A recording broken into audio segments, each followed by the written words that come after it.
कांग्रेस में टिकट को लेकर हिंसक भिड़ंत हुई, लेकिन एनडीए में शामिल दो दलों में एक कैंडिडेट को टिकट देने के लिए जबरदस्त रणनीतिक युद्ध हुआ।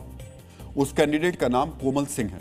कोमल सिंह की मां वीणा देवी एलजेपीआर यानी चिराग पासवान की पार्टी से सांसद हैं, जबकि कोमल के पिता दिनेश सिंह जेडीयू के एमएलसी हैं। कोमल को चिराग भी टिकट देना चाहते थे और नीतीश कुमार भी। ये नाक की लड़ाई बन गई। आखिरकार नीतीश कुमार ने उन्हें गाय घाट से टिकट दे दिया। डीएनए मित्रों, आपके मन में यह प्रश्न होगा कि आखिर कोमल को दोनों पार्टियां क्यों टिकट देना चाहती थी, तो इसका जवाब है सीट श्योरिटी। कोमल सिंह राजपूत जाति से हैं, जिसका गायघाट विधानसभा क्षेत्र में काफी दबदबा है।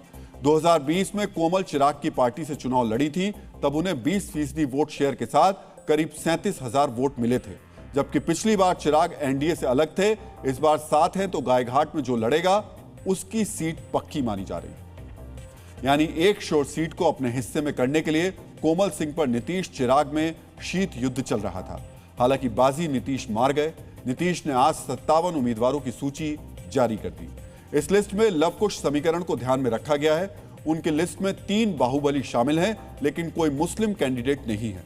मित्रों, जिन 57 सीटों की लिस्ट जेडीयू ने जारी की है, उनमें से दरभंगा ग्रामीण, डुमराव और कांटी में पिछली बार जेडीयू में मुस्लिम कैंडिडेट उतारा था। इसलिए जेडीयू पर बीजेपी के अति प्रभाव का अब आरोप लग रहा है। डीएनए मित्रों, हम आपको बताते हैं कि अब तक जारी लिस्ट में जेडीयू के मुस्लिम कैंडिडेट से दूरी के क्या कारण हो सकते हैं। 2020 में नीतीश कुमार की पार्टी ने 10 मुसलमानों को टिकट दिया था, मगर एक भी कैंडिडेट नहीं जीत पाया था। 2024 के लोकसभा चुनाव में भी किशनगंज से मुस्लिम कैंडिडेट उतारा था, लेकिन वो भी हार गए। लोकसभा चुनाव के दौरान ही केंद्रीय मंत्री लल्लन सिंह ने कहा था कि अल्पसंख्यक समुदाय ने मुख्यमंत्री नीतीश कुमार को वोट नहीं दिया, फिर भी वो उनके लिए काम करते रहे। चुनाव के बाद जेडीयू के सांसद देवेश चंद्र ठाकुर ने कहा था वो यादवों और मुसलमानों के लिए काम नहीं करेंगे, क्योंकि उन्होंने उनका समर्थन नहीं किया।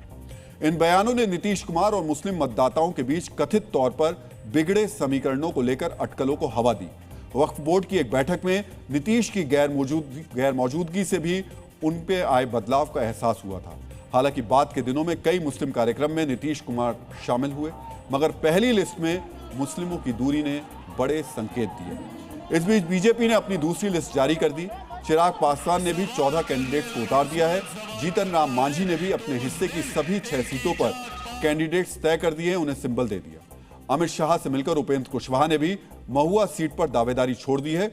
कुल मिलाकर एनडीए में शामिल सभी दलों के नेता सहमति के संकेत जरूर दे रहे हैं, लेकिन सामूहिक रूप से सीटों के बंटवारे का ऐलान नहीं कर रहे, जो बताता है कि महागठबंधन की तरह यहां भी कहीं ना कहीं पेंच फंसा हुआ है।